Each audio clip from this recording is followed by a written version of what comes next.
I also feel some sort of soreness. No, left side, this side. Middle side, right. Hi guys.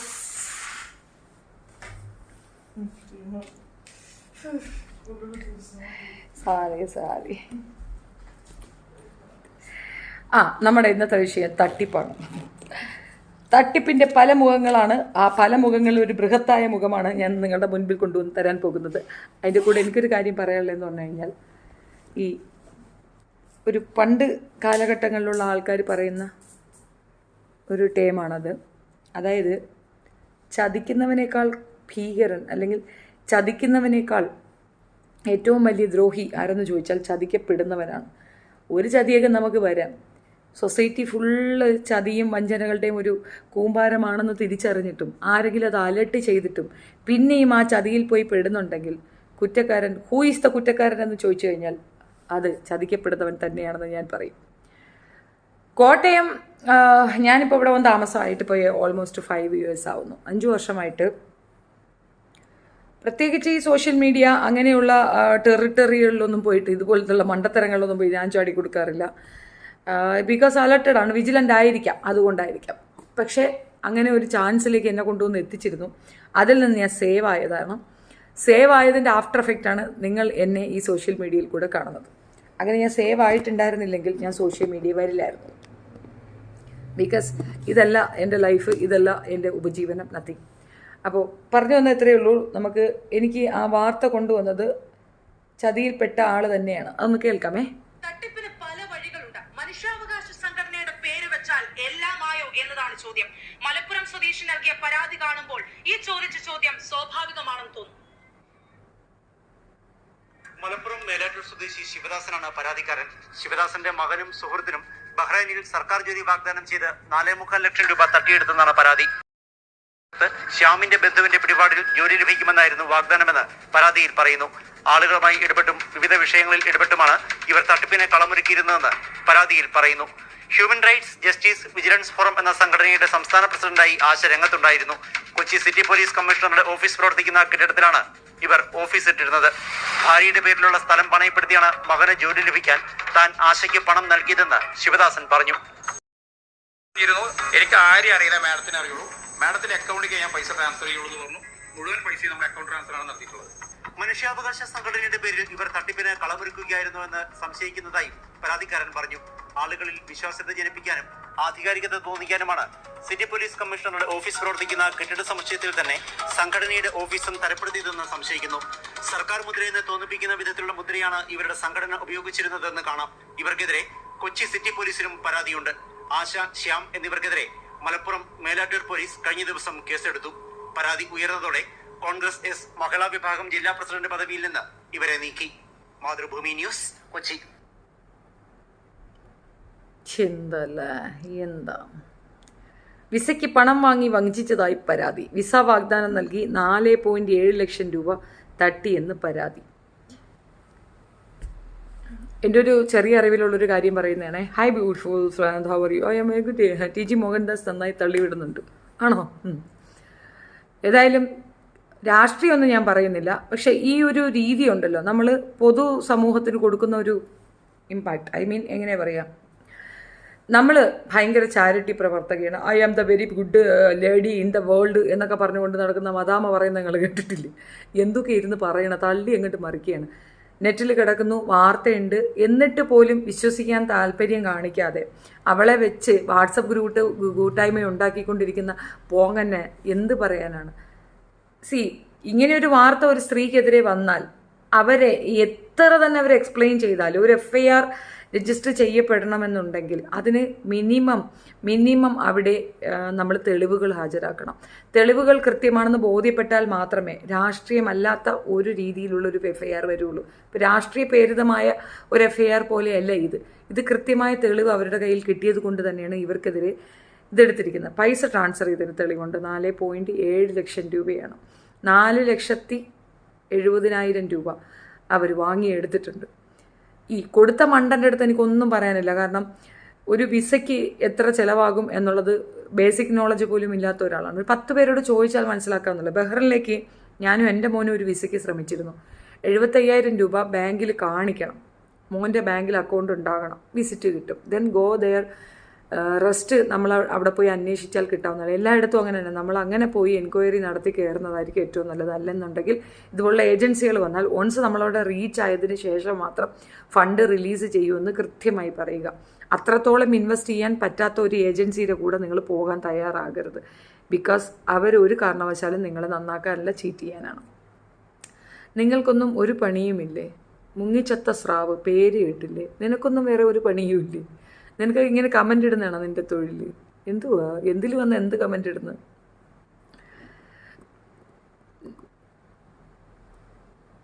35 lakhs പോർച്ചുഗലിൽ കൊണ്ടുപോകാം എന്ന് പറഞ്ഞ് ഞങ്ങളെ 12 പേരെ പറ്റിച്ച് എന്ത് ചെയ്യും?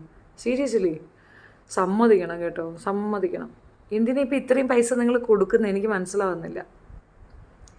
ഏജൻസി എന്ന് പറയുമ്പോൾ ഇതിപ്പോൾ നമുക്ക് വിശ്വസിക്കാക്കത്തില്ല. അവർ പറയുന്നല്ല SP-യുടെ ഓഫീസ് ഇരിക്കുന്ന അതേ സെയിം ബിൽഡിങ്ങിലാണ് ചെയ്തിരിക്കുന്നത്. അപ്പം വിശ്വാസയോഗ്യത ഭയങ്കരമായിരിക്കും. ഒരു സ്ത്രീ നടത്തുന്ന സ്ഥാപനം എന്നുള്ളൊരു കൺസേൺ, അതും അവർ ഒരിക്കലും അങ്ങനെ ചതിക്കില്ല എന്നൊരു തീരുമാനം ഒക്കെ ആയിരിക്കാം പുള്ളിക്കാരനെ കൊണ്ട് അത് എത്തിച്ചത്. ശിവദാസൻ ഹിംസെൽഫാണ് എനിക്ക് ഈ വീഡിയോ ഇട്ട് തന്നത്. എന്നിട്ട് പറഞ്ഞതായിരുന്നു, എനിക്ക് കുറേയധികം പേപ്പർ കട്ടിങ്ങും എനിക്ക് ഷെയർ ചെയ്തിട്ടുണ്ടായിരുന്നു. അതും കൂടെ കാണിക്കാം.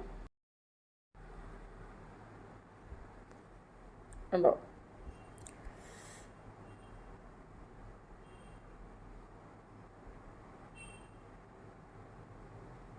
ഈ ലേഡിയെ തട്ടിപ്പിന് പല വഴികളുണ്ട്. മനുഷ്യാവകാശ സംഘടനയുടെ പേര് വെച്ചാൽ എല്ലാമായോ എന്നതാണ് ചോദ്യം. മലപ്പുറം സ്വദേശി നൽകിയ പരാതി കാണുമ്പോൾ ഈ ചോദിച്ച ചോദ്യം സ്വാഭാവികമാണെന്ന് തോന്നുന്നു.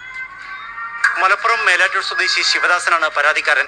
ശിവദാസന്റെ മകനും സുഹൃത്തിനും ബഹ്റൈനിൽ സർക്കാർ ജോലി വാഗ്ദാനം ചെയ്ത് 4.25 ലക്ഷം രൂപ തട്ടിയെടുത്തെന്നാണ് സുഹൃത്ത്. ഏതായാലും ഈ ലേഡിയെ ഇനി ഇവർ പുറത്തിറങ്ങും കേട്ടോ. കാരണം സാമ്പത്തിക തട്ടിപ്പിന് വലിയ ഇതൊന്നുമില്ല. ആ പേയ്മെന്റ് അവർ സെറ്റിൽ ചെയ്ത് കഴിഞ്ഞാൽ വലിയ ശിക്ഷയൊന്നും ഇല്ലെന്നാണ് ഞാൻ മനസ്സിലാക്കുന്നത്. കാരണം 9.5 കോടി രൂപയായിരുന്നു തട്ടിപ്പ് നടത്തിയത് ഫിജോ ജോസഫ്.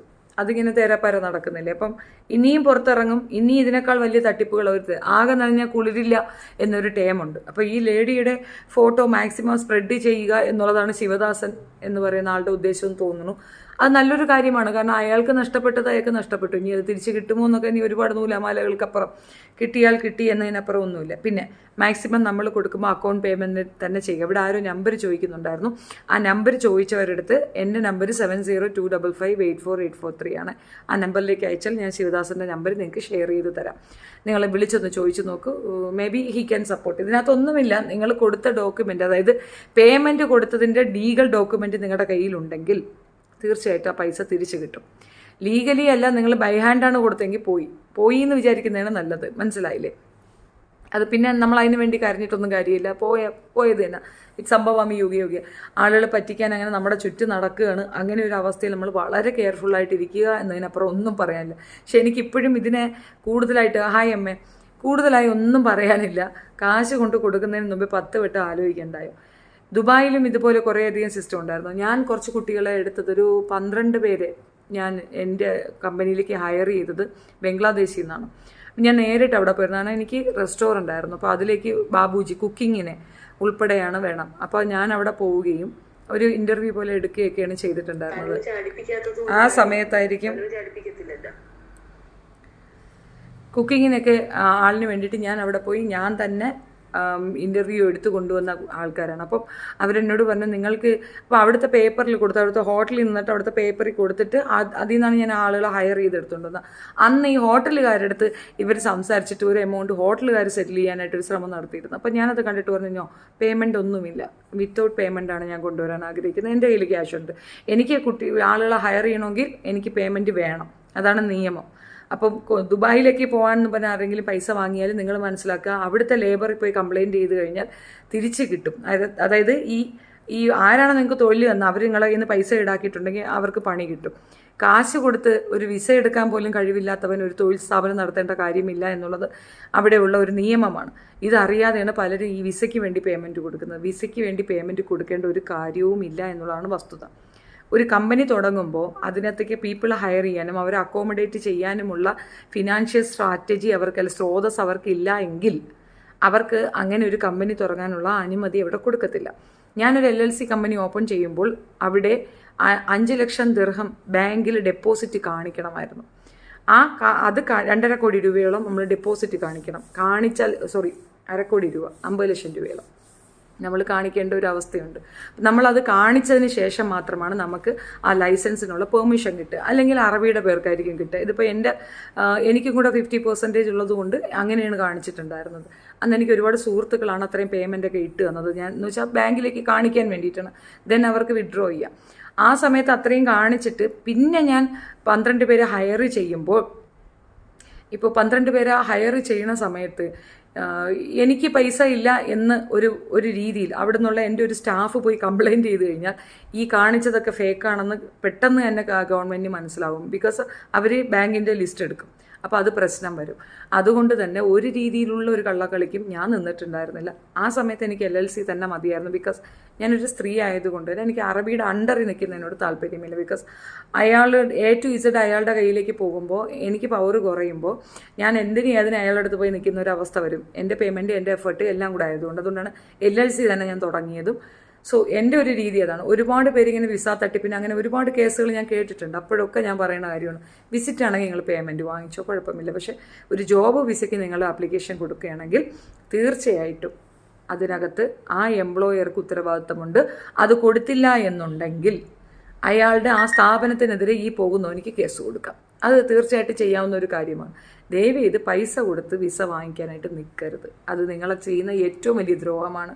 ചെയ്യരുത് എന്നുള്ളതാണ്. ഇപ്പം നിങ്ങളുടെ സുഹൃത്തോ ആരെങ്കിലും അവിടെ ഉണ്ടെങ്കിൽ അവരോടൊന്നും കൺസൾട്ട് ചെയ്യുക. അവർ വാങ്ങിക്കുകയാണെങ്കിൽ ഒന്നും ചെയ്യാനൊക്കത്തില്ല. കാരണം വേലി തന്നെ വിളവ് തിന്നുമ്പോൾ പിന്നെ നമുക്കൊന്നും ചെയ്യാനൊക്കത്തില്ലല്ലോ. നിങ്ങൾ വളരെ നല്ല ഉപദേശമാണ് കൊണ്ട് സയ്യദ് അലി കുട്ടി. Thank you. അല്ല, സീരിയസ്ലി അതാണ് പറയണത്. ചേച്ചി ജാസ്മിൻ്റെ ഗെയിം പ്ലാൻ എങ്ങനെയുണ്ടെന്ന് പറയുമോ? ഞാൻ പറയാൻ അത് ബിഗ് ബോസ് റിവ്യൂ വേറെ ഇടാം. ഞാൻ തൽക്കാലം ഇത് പറയാൻ ആഗ്രഹിച്ചു വന്നതാണ്. പ്രീത ഹായ്. സോ ഈ ഒരു വിഷയം പുള്ളിക്കാരനോട് ആവശ്യപ്പെട്ടത് കൊണ്ട് മാത്രമാണ് ഞാൻ നിങ്ങളുടെ മുന്നിലേക്ക് വന്നത്. ഇതിനു മുമ്പ് തന്നെ ഇപ്പോൾ റീസെൻ്റ്ലി ഇവിടെ തന്നെ ഒരു പെൺകുട്ടി സോഷ്യൽ മീഡിയയിലൊക്കെ ആക്റ്റീവായി, അതായത് ഇൻസ്റ്റാഗ്രാമിലൊക്കെ ഭയങ്കര ആക്റ്റീവായ ഒരു പെൺകുട്ടി ഇതുപോലെ കാശ് തട്ടിപ്പ് നടത്തി എന്ന് പറയുന്നുണ്ടായിരുന്നു. ഇതേ സെയിം മോഡൽ തന്നെയാണ്. ജോലി വാങ്ങി കൊടുക്കാം, അല്ലെങ്കിൽ വിദേശത്തേക്ക് കയറ്റി വിടാം എന്നൊക്കെ പറഞ്ഞിട്ടായിരിക്കും പൈസ വാങ്ങിക്കുക. ഒന്നും ഓർത്തുമില്ല. ഈ മീഡിയേറ്റേഴ്സിനെ അവോയ്ഡ് ചെയ്തിട്ട് ഡയറക്റ്റ് നിങ്ങൾക്ക് കമ്പനികളെ സംവദിക്കാനും അവരുമായിട്ടൊക്കെ ഇൻ്റർവ്യൂ നടത്താനും ഒക്കെ ഈസി ആക്സസ് ഉള്ള ഒരിടത്ത് നിങ്ങൾ പോയി പെട്ടുകൊടുക്കരുതെന്നേ പറയാനുള്ളൂ. പക്ഷേ ഒറ്റ കാര്യം, ഇനി അഥവാ നിങ്ങൾക്ക് പൈസ കൊടുത്ത് അവിടെ ഇറങ്ങാൻ പറ്റുന്ന ഒരു സാഹചര്യമുണ്ട് എന്നുണ്ടെങ്കിൽ ആ പൈസ അവിടെ ഇറങ്ങിയിട്ടേ തരൂ എന്ന് നിങ്ങൾ സ്ട്രോങ് ആയിട്ട് പറയുക. അതിൽ കുറഞ്ഞത് മതി. നിങ്ങൾക്ക് അവിടെ പോകാനായിട്ട് ഒരു ഇതുണ്ടെങ്കിൽ തീർച്ചയായിട്ടും നിങ്ങളവിടെ എത്തിയിരിക്കും. അതിൽ തർക്കമേ ഇല്ല. അതിന് വേണ്ടിയിട്ട് ആവശ്യമില്ലാത്ത കോംപ്രമൈസിന് നിങ്ങൾ പോകേണ്ട ഒരു കാര്യമില്ലെന്നാണ് എനിക്ക് പറയാനുള്ളത്. പിന്നെ ഈ പറയുന്ന രീതിയിൽ, അതായത് നമ്മളെ പറ്റിക്കാനായിട്ട് ചുറ്റും നിൽക്കുന്നവരുടെ കയ്യിലേക്ക് നമ്മളെ തന്നെ കൊണ്ട് വെക്കുന്നത് ഒരു ടേമുണ്ട്. നല്ലത് പറഞ്ഞെന്നാലും നിങ്ങൾക്ക് മനസ്സിലാവത്തില്ല. നിങ്ങൾ വിചാരിക്കും എന്ത് ശത്രുത കൊണ്ട് പറയുന്നതാണ് എന്നുള്ളത്. ഒരു വ്യക്തിയുമായിട്ടൊരു പ്രോബ്ലം ഉണ്ടായി. ആ പ്രോബ്ലത്തിൽ എനിക്ക് കുറച്ച് പണം നഷ്ടപ്പെട്ടു. എനിക്ക് നഷ്ടപ്പെട്ടതാണ് കുറച്ച് പൈസ. പക്ഷേ ഞാനതങ്ങ് വിട്ടു. പോട്ടെ, സാരമില്ല. കാരണം കുഞ്ഞുങ്ങൾക്കൊക്കെ ആഹാരം വാങ്ങിച്ചു കൊടുത്ത കണക്കൊക്കെയാണ് ഞാൻ പറയണത്. അതെനിക്ക് പറയാൻ താല്പര്യമില്ലാത്തത് കൊണ്ട് ആ വിഷയം ഞാൻ വിടുന്നു. പിന്നീടും അത് കണ്ടിന്യൂ ആ ദേഷ്യം വെച്ചേക്കും? ഒരിക്കലുമില്ല. എന്തുകൊണ്ടത് പറയുന്നു എന്ന് പറഞ്ഞു കഴിഞ്ഞാൽ, എനിക്ക് വന്ന ചതി മറ്റൊരാൾക്ക് വന്നാൽ അവർക്കത് ഓവർകം ചെയ്യാൻ പറ്റുന്ന ഒരു സാഹചര്യം ഉണ്ടോ ഇല്ലയോ എന്ന് എനിക്കറിയത്തില്ല. എനിക്ക് ഇതല്ലെങ്കിൽ മറ്റൊരു മീൻസിൽ എന്നെ സപ്പോർട്ട് ചെയ്യാൻ ആൾക്കാരുണ്ടാകും. എനിക്ക് കുടുംബമുണ്ട്. എല്ലാവർക്കും കുടുംബമുണ്ട്. കുടുംബം സപ്പോർട്ട് ചെയ്യുന്ന കുടുംബം ഉണ്ടെന്നാണ് പറഞ്ഞത്. സപ്പോർട്ട് ചെയ്യുന്ന ഒരു കുടുംബമുണ്ട്. എന്ത് വന്നാലും ഫിനാൻഷ്യലി അവർ ഭയങ്കരമായിട്ട് സപ്പോർട്ട് ചെയ്യും. മെൻ്റലി സപ്പോർട്ട് ചെയ്യുന്ന ആൾക്കാരാണ്. അപ്പോൾ എനിക്ക് കുറച്ചധികം നഷ്ടങ്ങൾ വന്നാലും എൻ്റെ കുടുംബം എന്നെ സപ്പോർട്ട് ചെയ്യും എന്നുള്ളതുകൊണ്ട് എനിക്കത് ഓവർകം ചെയ്യാൻ ഈസി ആയിരിക്കും. അതല്ലാത്തവർ പകച്ചു പോകും. ചിലരൊക്കെ സൂയിസൈഡ് ചെയ്യുന്ന അവസ്ഥയിലേക്ക് വരെ കൊണ്ടെത്തിക്കാറുണ്ട്. അതുകൊണ്ടാണ് പറയണത്, വിജിലൻ്റ് ആയിരിക്കുക. ഇപ്പം ഞാൻ തന്നെ സോഷ്യൽ മീഡിയയിൽ ആക്റ്റീവായി നിൽക്കുന്നു. ഞാൻ എന്നെ തന്നെ പറയാം, ഞാൻ സോഷ്യൽ മീഡിയയിൽ ആക്റ്റീവായി നിൽക്കുന്നു. ഞാൻ എക്സ്മ എന്നൊരു സംഘടന തുടങ്ങാൻ താല്പര്യപ്പെടുന്നുണ്ട്.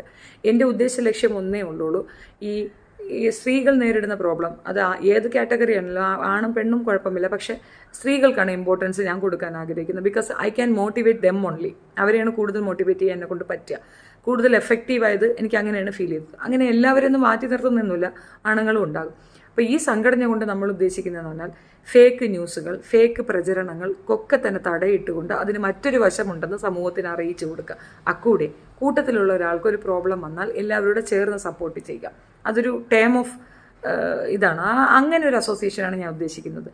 ഒരു കാരണവശാലും ഇത് വെച്ചൊരു പണപ്പിരിവ് ഞാൻ ഉദ്ദേശിക്കുന്നില്ല, ചെയ്യില്ല. അങ്ങനെ എൻ്റെ ഗ്രൂപ്പിൽ ആരെങ്കിലും ചെയ്തു എന്ന് പറഞ്ഞാൽ അത് വെരി നെക്സ്റ്റ് മൊമെൻറ്റ് ഞാൻ കിക്ക് ഔട്ട് ചെയ്യും. കാരണം താല്പര്യമില്ല. അത് ഞങ്ങൾ ചർച്ചയിൽ കൂടെ അങ്ങനെ തീരുമാനിക്കും. അവിടെ ആരും വലിയവരല്ല, എല്ലാവരും ഈക്വലാണ്. അപ്പോൾ അങ്ങനെ ഒരു രീതിയിലായിരിക്കും നമ്മളൊരു സംഘടന കൊണ്ടുവരിക. ഒരു സംഘടന ഉണ്ടാക്കിയിട്ട് അതിൻ്റെ പേരിൽ ഇങ്ങനൊരു സാധനമുണ്ട്, ഇവിടെ ഇത്ര ഇൻവെസ്റ്റ് ചെയ്താൽ ഇത്ര കിട്ടും.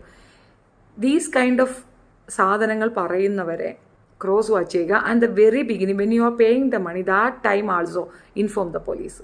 പോലീസിനെ അറിയിച്ചുകൊണ്ടാണ് നിങ്ങൾ തരുന്നതെന്നുള്ളൊരു ഇത് അവർക്ക് കൊടുത്തു കഴിഞ്ഞാൽ നിങ്ങൾക്ക് അവിടെ ഒരു വൈബ്രേഷൻ മനസ്സിലാകും. അവർ ചെറുതായിട്ടൊന്ന് മാറും. ഹിത ഒന്ന് ഹായ് പറയാം. പിന്നെന്താ, പോളണ്ട് വർക്ക് വിസയ്ക്ക് അപ്ലൈ ചെയ്യുന്നുണ്ട്. പേയ്മെൻറ്റ് ടോട്ടൽ 2.40 ആണ് കൺസൾട്ടൻസി ആവശ്യപ്പെടുന്നത്. 120 പ്രൈമറി ആയി അടയ്ക്കാൻ ഇൻവോയ്സ് അവർ വിട്ടിട്ടുണ്ട്. കൺഫേം ആ കൺസൾട്ടൻസി ഓക്കെ ആണോ അല്ലയോ എന്നൊന്ന് അന്വേഷിക്കുക. രണ്ടാമത് ഏറ്റവും നല്ല സൊല്യൂഷൻ, അവർ തരുന്ന നമ്പർ അല്ലാതെ അവർ ത്രൂ പോയ ആരുടെയെങ്കിലും ഡീറ്റെയിൽ എടുത്തിട്ട് അവരുമായി ഒന്ന് കോൺടാക്ട് ചെയ്തിട്ട് അത് കൃത്യമാണോ അല്ലയോ എന്ന് വെരിഫൈ ചെയ്യുക. പോലീസ് സ്റ്റേഷനിൽ അന്വേഷിച്ചാൽ, അടുത്തുള്ള ഏതെങ്കിലും പോലീസ് സ്റ്റേഷനിൽ അന്വേഷിച്ച് കഴിഞ്ഞാൽ നിങ്ങൾക്ക് കൃത്യമായി ഈ പറയുന്ന കൺസൾട്ടൻസിയുടെ ഒരു ചെറിയ ഒരിത് കിട്ടും. പോലീസുകാർ അതിനും കൂടെ ഉള്ളതാണ്, നിങ്ങളെ സപ്പോർട്ട് ചെയ്യും, അവർ പറഞ്ഞു തരും. അപ്പോൾ അതിൻ്റെ ശരിക്കുള്ള ഇങ്ങനൊരു പേയ്മെൻറ്റ് കളക്ഷൻ നടക്കുന്നുണ്ട്, ഇതിനകത്ത് എന്താണ് വസ്തുത എന്നുള്ളത് കൃത്യമായി മനസ്സിലാക്കാൻ സാധിക്കും. ഫേസ്ബുക്ക് പോലുള്ള സോഷ്യൽ മീഡിയയിൽ കൂടെ പോളണ്ടിലേക്ക് ഞാൻ വരാൻ ആഗ്രഹിക്കുന്നുണ്ട്, എന്നെ സപ്പോർട്ട് ചെയ്യാൻ പറ്റുമോ എന്നുള്ള രീതിയിൽ ഒരു പോസ്റ്റ് ഇട്ട് കഴിഞ്ഞാൽ പോളണ്ടിലുള്ളവർ തന്നെ നിങ്ങളെ സപ്പോർട്ട് ചെയ്യും. അല്ലെങ്കിൽ പോളണ്ടിൽ നിൽക്കുന്ന ആൾക്കാരുടെ ബന്ധുക്കൾ നിങ്ങളുടെ അടുത്ത് വന്ന് ഇൻഫർമേഷൻ തരും. നന്നായി ആലോചിക്കുക, ശരിക്ക് വെരിഫൈ ചെയ്യുക, ശരിക്കും ആളുകളുമായി സംസാരിച്ച ശേഷം പോവുക. രഹസ്യപ്പെടുത്തിക്കൊണ്ട് നിങ്ങൾ പോകാൻ ശ്രമിക്കുമ്പോൾ നിങ്ങൾക്ക് പറ്റി പോവും. കൺസൾട്ടൻസി എന്ന് പറഞ്ഞുകൊണ്ട് ഇവിടെ പലർക്കും ഓപ്പൺ ചെയ്യാൻ പറ്റുന്ന ഒരു ഈസി ആക്സസ് ഉണ്ട്. നമുക്ക് എന്ത് സ്ഥാപനവും ഈസി ആയിട്ട് തുറക്കാം. ഇപ്പം ഞാൻ ഈ സംഘടന ഓപ്പൺ ചെയ്യണമെങ്കിൽ എനിക്ക് I just need 2000 rupees only and ഇത്രയും പേരുടെ ഒരു ഒപ്പും, അത്രേ വേണ്ടുള്ളൂ. അത് കഴിഞ്ഞിട്ട് പിന്നുള്ളത് അത് കണ്ടിന്യൂ ചെയ്യുക, റൺ ചെയ്യുക എന്നുള്ളത് ഒരാളുടെ എബിലിറ്റിയാണ്. അപ്പോൾ ഒരു സംഘടന അതിനകത്ത് ഫോം ആവുന്നുണ്ട്. സ്ട്രോങ് സംഘടന ആകണമെന്നുള്ളത് എൻ്റെ ആഗ്രഹം. ഞാൻ എത്രത്തോളം എഫർട്ട് എടുക്കണോ അത്രത്തോളം സ്ട്രെങ്ത് അതിന് വരിക തന്നെ ചെയ്യും. അപ്പോൾ ഈസി ആയിട്ട് നമുക്ക് ഓപ്പൺ ചെയ്യാൻ പറ്റുന്ന ഒരു സാഹചര്യം ഇവിടെയുണ്ട്. അതിൻ്റെ ജെന്യൂനിറ്റി, അക്സെപ്റ്റൻസ്, അവരുടെ ടാലൻറ്റ് പോലെ ഇരിക്കും. അങ്ങനെ ഉണ്ടാക്കിയെടുത്തിട്ട് അവർ പറ്റിക്കുന്നുണ്ടെങ്കിൽ നമുക്കൊന്നും ചെയ്യാനാകത്തില്ല. നമ്മുടെ കയ്യിൽ നിന്നുള്ള പണം ഊരിപ്പോകും എന്നൊരു ടേം വരുമ്പോൾ മാത്രമേ നമുക്ക് തിരിച്ചു വരികയുള്ളൂ. അത് പറ്റത്തില്ല എന്നൊരു ടേമിലേക്ക് നമ്മളെ കൊണ്ടുവന്ന് നിർത്തുക എന്നുള്ളതാണ്.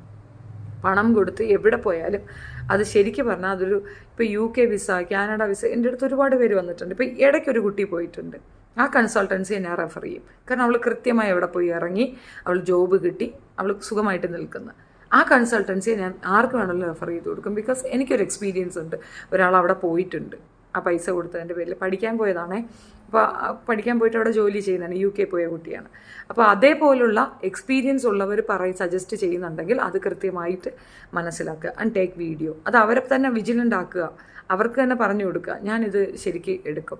1 രൂപയാണെങ്കിലും അവരത് ചെയ്യില്ല എന്നുള്ള ഭയമുണ്ടെങ്കിൽ അവർക്ക് അവരുടെ ചെയ്ത്ത് നിങ്ങൾക്ക് വേണ്ടാന്ന് തന്നെ വയ്ക്കുക. Because you are going to lose that money. അവർ ഭയമില്ലാതെ കുഴപ്പമില്ല നിങ്ങളത് ഷൂട്ട് ചെയ്തോളൂ, അല്ലെങ്കിൽ നിങ്ങളത് പോലീസ് സ്റ്റേഷനിൽ പറഞ്ഞോളൂ എന്നൊക്കെ പറയുന്നുണ്ടെങ്കിൽ തീർച്ചയായിട്ടും നിങ്ങൾക്ക് അവരെ ട്രസ്റ്റ് ചെയ്യാം. ബിക്കോസ് അവർ വിശ്വസിക്കുകയാണല്ലോ, അവർ വിശ്വസിക്കുന്ന ടീമുകളാണല്ലോ. അപ്പോൾ അത് ഓക്കെ ആണെന്നാണ് എൻ്റെ ഒരു അഭിപ്രായം. ചേച്ചി ഹെൽപ്പ് ചെയ്യുമോ ഒന്ന് പൈസ കിട്ടാൻ? ഞാനല്ല, പോലീസ് സ്റ്റേഷനിൽ പോയി പറഞ്ഞു കഴിഞ്ഞാൽ നിങ്ങൾക്ക് നിങ്ങളുടെ ക്യാഷ് തിരിച്ച് കിട്ടുക തന്നെ. നിങ്ങൾ കൊടുത്തതിന് ലീഗൽ ഡോക്യുമെൻ്റ് ഉണ്ടെങ്കിൽ നിങ്ങൾക്ക് തീർച്ചയായിട്ടും ആ പണം തിരിച്ച് കിട്ടുക തന്നെ ചെയ്യും. സ്റ്റേഷനിൽ പോയി പറയുക. സ്റ്റേഷനിൽ പോയി പറഞ്ഞിട്ട് അവിടെ നിന്ന് നിങ്ങൾക്ക് പ്രതിവിധിയൊന്നും ഉണ്ടായിട്ടില്ലെങ്കിൽ come to me, I will support you where you have to go. എവിടെ പോകണം, എന്ത് ചെയ്യണം എന്നുള്ളത് ഞാൻ കൃത്യമായിട്ട് ഞാൻ പറഞ്ഞു തരാം.